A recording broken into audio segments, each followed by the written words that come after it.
នេះខ្យងបឺហើយកូនបានប៉ុណ្ណេះខ្លះហើយកូនវា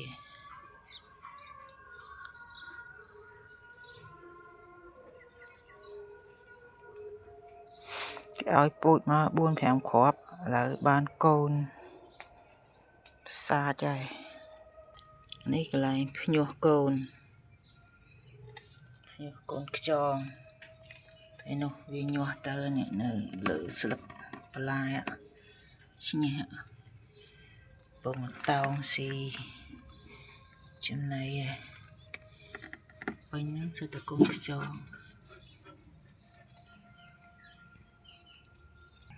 នេះចំណៃខ្យងដាក់ម្នងទុកឲ្យខ្យងស៊ីអានោះចាស់បាត់ហើយបើអត់តន់ហើយឥឡូវបានឃ្លោកនេះឃ្លោកមានតងមានផ្លែឃ្លោកមានរាងតងតែបានចេញផ្កាក្តឹបហើយ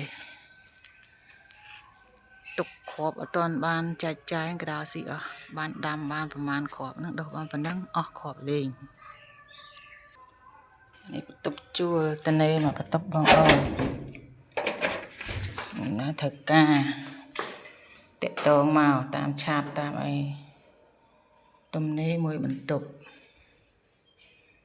ប្រើចាហាលទេមានបន្ទប់ទឹ